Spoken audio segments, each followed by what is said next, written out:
Olá, tudo bem? Sou o professor Everton, professor de Química, e hoje nós vamos continuar falando sobre termoquímica no nosso pré-ENEM Legal. Bom, na aula passada nós falamos um pouquinho sobre como que funciona a entalpia, como que nós classificamos as reações em endotérmica e exotérmica, e na aula de hoje nós vamos fazer a aplicabilidade dessas temáticas, tudo bem? Acompanha comigo aí na tela. Na aula anterior, nós vimos que, termoquimicamente falando, existem dois processos. Um processo que ele é exotérmico e um processo que ele é endotérmico. No processo exotérmico, ocorre a liberação de calor, a reação ocorre e libera calor para o meio. Já no processo endotérmico, acontece uma absorção de calor. A reação, para acontecer, precisa retirar calor do meio, tudo bem? E aí, nós vamos falar um pouquinho sobre as variações de entalpia. Olha só. Para calcular o ΔH, que é a variação de entalpia, lembra que ΔH é a variação de entalpia. Nós temos três maneiras de determinar essa variação de entalpia. Pode ser por a entalpia dos produtos e a entalpia dos reagentes, que é o ΔH. Pode ser por uma energia de ligação e pode ser pela lei de Higgs. Então, na aula de hoje, nós vamos ver como funcionam essas três maneiras de calcular esse ΔH para podermos classificar a reação em endo ou exo. Lembrando que, se esse ΔH ele é positivo, a reação ela é uma reação endotérmica, e se esse ΔH ele é negativo, a reação ela é uma reação exotérmica. Então vamos ao primeiro exemplo. Olha só. Para calcular a variação de entalpia, nós podemos ter o seguinte. Eu posso ter ali a variação dos produtos menos a variação dos reagentes. Então, ΔH é a entalpia dos produtos menos a entalpia dos reagentes. Lembrando que, quando se fala em entalpia, é a quantidade de calor envolvida nos reagentes e a quantidade de calor envolvida nos produtos. Daí eu tenho uma variação de entalpia, que é a variação de calor. Nada mais para saber se esse calor ele vai entrar ou ele vai sair da reação. Perfeito? Então vamos seguir. Olha só. Nesse caso, nós temos o seguinte exemplo. Veja a entalpia padrão de formação em kJ por mol a 25 graus de algumas substâncias. Então nós temos ali o metano, que é menos 74,8, o tricloro de metila, que é menos 134,5, e o ácido clorídrico, que é menos 92,3. Se realizarmos a reação de cloração do metano, qual será o valor da variação de entalpia do processo? Então veja só, nós temos uma reação, nessa reação nós temos várias substâncias, e a questão me deu os valores de entalpia de calor dessas substâncias. Nesse caso, eu preciso calcular o ΔH, eu preciso calcular a variação de entalpia. Então, eu preciso saber qual a quantidade de calor nos produtos e qual a quantidade de calor nos reagentes. Vamos lá. Nós temos um detalhe aí muito importante, que a questão ela não forneceu o valor do Cl2, do gás cloro, tá vendo? Por que isso não aconteceu? Porque toda substância simples ela vai ter variação de entalpia zero. Então, a questão ela não vai te fornecer o valor de entalpia de uma substância simples. Lembrando que uma substância simples é uma substância que tem uma letra maiúscula. Perfeito? Apenas formada pelo mesmo tipo de átomo. Logo, essa substância não vai trocar calor. Então, não tem uma variação de entalpia para a substância simples. Daí, esse valor é zero e a questão ela não é obrigada a te fornecer, tá? Você tem que lembrar, substância simples sempre vai ter variação de entalpia zero. Perfeito? Vamos seguir. Então, eu tenho os valores e aí eu preciso organizar a minha equação da seguinte maneira. Eu tenho a entalpia dos produtos menos a entalpia dos reagentes. Então, vamos organizar. Ali ao lado, você vai perceber os valores que a questão te forneceu. Substituindo esses valores, nós vamos ter o seguinte, ó, o ΔH ele é igual ao CHCl3, que é o tricloreto de metila, mais 3HCl, menos o CH4. Perceba que o que era reagente vira produto e o que era produto vira reagente, porque a variação de entalpia é a entalpia dos produtos menos a entalpia dos reagentes. Substituindo os valores, nós vamos ter o seguinte, ΔH é igual a menos 134,5, que é o valor do tricloreto de metila, mais 3 vezes menos 92,3, que é o valor do ácido clorídrico, menos da fórmula menos 74,8, que é o valor do metano. Lembrando que esse menos ele é extremamente importante porque ele vai fazer um joguinho de sinal. Resolvendo nossa equaçãozinha, nós vamos ter o seguinte, ó, ΔH é menos 74,5, 3 vezes menos 92,3 vai ser menos 276,9, menos com menos, mais 74. Nesse caso, o que você vai fazer? Sinais iguais, a gente soma e conserva o sinal. e subtrai daquele que tem um sinal positivo. Então, nós vamos ter menos 134,5 menos 276,9, isso vai ser menos 411,4 mais 74. Sinais diferentes, subtrai e conserva o sinal do maior, logo a nossa variação de entalpia é menos 336,6 kJ por mol. Isso significa dizer que esse ΔH foi negativo, então logo nós vamos ter uma reação exotérmica, perfeito? Então sempre lembra, se eu quero calcular ΔH e eu tenho os valores das variações de entalpia, basta que eu faça a entalpia do produto menos a entalpia do reagente, e aí se esse ΔH for positivo, a reação é endo, se esse ΔH for negativo, como é o caso da nossa questão, a reação será exotérmica, perfeito? Olha só, ΔH negativo, então reaçãozinha exotérmica, perfeito? Vamos seguir. Nós temos agora a energia de ligação. Como que funciona a energia de ligação? Todas as reações químicas, elas acontecem por ruptura ou por formação de ligações. Então eu sempre vou ter reações sendo quebradas e reações sendo formadas, no mesmo ponto de variação de entalpia. Nesse caso, eu vou ter sempre calor entrando e sempre calor saindo de uma reação. Daí eu posso calcular a energia de uma ligação, se essa ligação foi quebrada ou se essa ligação foi formada, perfeito? Então sempre que uma ligação ela for quebrada, ela vai precisar absorver calor para quebrar. Lembra que decomposição sempre é endotérmico. Então reações que são quebradas absorvem calor. Já uma reação que é formada, ela precisa liberar calor. Então reações formadas liberam calor. Agora, onde que essas reações são formadas e onde que essas reações são quebradas? Sempre no produto, a ligação ela é formada. O produto ele não existe ainda. A reação vai acontecer e vai formar produto. Então, a reação ela é formada.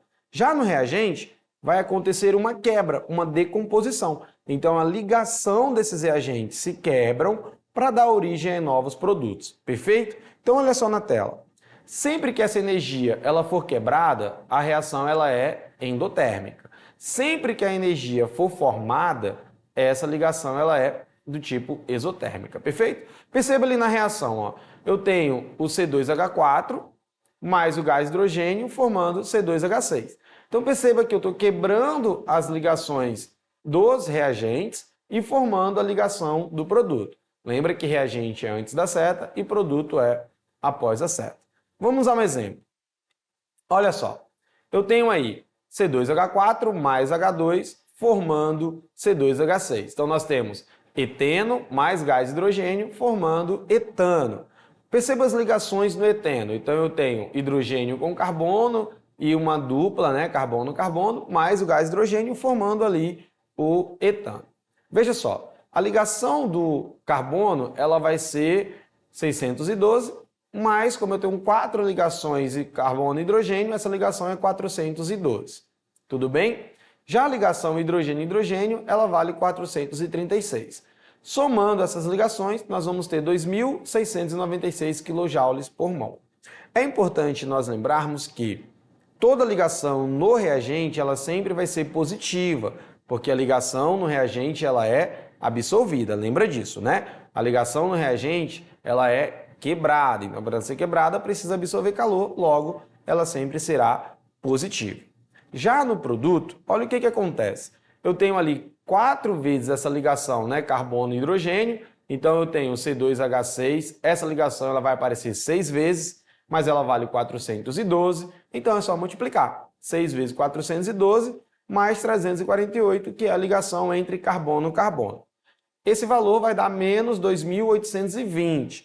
Já nos produtos, a energia ela precisa ser liberada, então esse valor sempre será negativo. Então eu tenho que ter muito cuidado na hora de calcular a energia de ligação. Por quê? Não é mais igual ao ΔH, não é mais variação de entalpia. Eu não faço mais produto menos reagente. Eu preciso lembrar que no reagente esse valor sempre vai ser positivo, no produto esse valor sempre vai ser negativo. Então você vai fazer as contas, não precisa se preocupar com os valores das energias de ligações, a questão obrigatoriamente tem que te fornecer os valores, você só vai multiplicar pelas quantidades. No reagente, sempre positivo. No produto, sempre negativo. Justificativa, no reagente o calor é absorvido, porque a reação se quebra. No produto, o calor é liberado porque a reação se forma. No final, é só fazer a diferença de um pelo outro, obedecendo, claro, o jogo de sinal. Tudo bem? Então vamos lá. Como que fica então a nossa questão? Ó, eu tenho 2.696 kJ positivos porque é a energia do reagente, menos 2.820 kJ negativos porque é a energia dos produtos. Subtrai um pelo outro, nós vamos ter menos 124 kJ por mol, logo a nossa reação ela vai ter um processo exotérmico. Isso significa dizer que eu gastei mais energia para formar produto do que para quebrar reagente, porque o ΔH da reação ele foi negativo. Perfeito? Assim funciona a energia de ligação. Nosso próximo passo é a lei de Hess. Como que funciona a lei de Hess? A lei de Hess, você vai ter equações subsequentes, mais de uma equação, como se fosse um sisteminha matemático. Nessa equação, pessoal, você vai ter o seguinte: no sistema matemático, pode ser que eu precise multiplicar, dividir, inverter, e tudo isso você vai fazer também na lei de Hess. Ah, professor, mas como identificar se uma questão ela é de lei de Hess? Você vai ter equações subsequentes. Você vai ter mais de uma equação. Normalmente, uma, duas, três, até 4 equações. E nesse caso, você vai ter que movimentar essas equações para que você obtenha uma equação final. Lembrando que essas movimentações, elas obedecem o sistema da matemática. Se precisar multiplicar, você vai multiplicar. Se precisar dividir, você vai dividir. Se precisar inverter os lados, você vai inverter os lados. Só que tem um detalhe. Tudo que se faz nessas equações é necessário que se faça também na variação de entalpia, que se faça também no ΔH. Se multipliquei o ΔH por 2, toda a equação vai ser multiplicada por 2. Se eu dividir toda a equação por 3, o ΔH também vai ter que ser dividido por 3. Se eu decidir inverter os lados e o ΔH era negativo, agora ele deverá ser positivo. Perfeito? Vamos ao nosso exemplo. Olha só. Então aí nós temos a reação de formação do monóxido de carbono. Nessa reação, nós vamos ter carbono grafite reagindo com meio mol de gás oxigênio, formando o CO, que é o monóxido. Só que percebam que eu tenho equações subsequentes. Então eu tenho uma primeira equação e eu tenho uma segunda equação.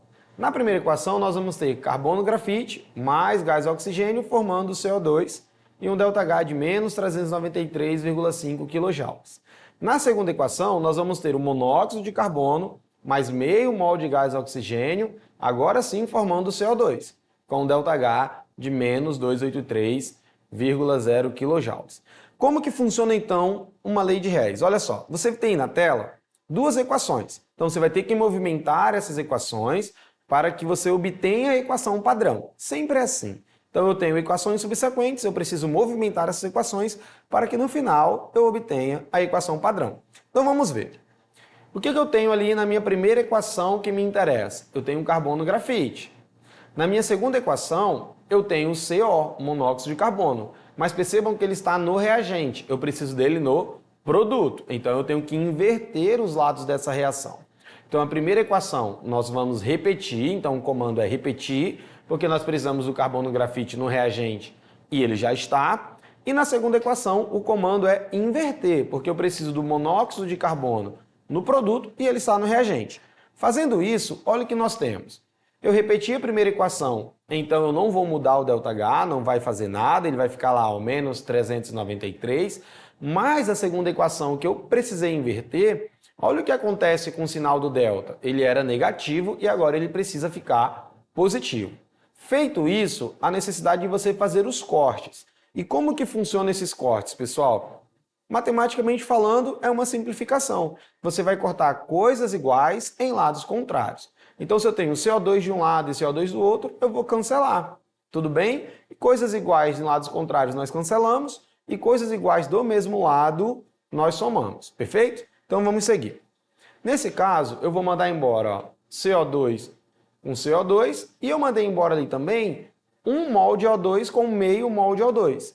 Quando eu faço essa subtração, 1 mol de gás oxigênio por meio mol de gás oxigênio, vai continuar sobrando meio mol de gás oxigênio. Então perceba que para montar a reação de formação do monóxido de carbono, foi necessário repetir a primeira equação e inverter a segunda. E aí nós obtemos a nossa equação padrão. Já o ΔH também é só fazer a diferença matemática de um pelo outro. Então se a primeira reação ficou menos 393,0 283,5 e a segunda ficou mais 283,5, só subtrai um pelo outro. E aí nós temos menos 110 kJ por mol, evidenciando uma reação do tipo exotérmica. E assim funciona a lei de Hess. Então, sempre que você tiver uma questão de lei de Hess, a maneira de identificar é perceber se você tem mais de uma equação na sua reação. Nesse caso, sempre vai fazer as movimentações. Tudo bem? Então vamos seguir. Aí na tela nós temos uma primeira questão. Essa questão é do Enem e ela vai dizer o seguinte, ó. O benzeno, um importante solvente para a indústria química, é obtido industrialmente pela destilação do petróleo. Contudo, também pode ser sintetizado pela trimerização do acetileno catalisada por ferro metálico sob altas temperaturas, conforme a equação química. Então eu tenho 3 mols do acetileno produzindo o benzeno. A energia envolvida nesse processo pode ser calculada indiretamente pela variação de entalpia das reações de combustão das substâncias participantes nas mesmas condições experimentais. Então, como que eu sei que essa reação ela vai ser resolvida por lei de Hess? Eu tenho equações subsequentes.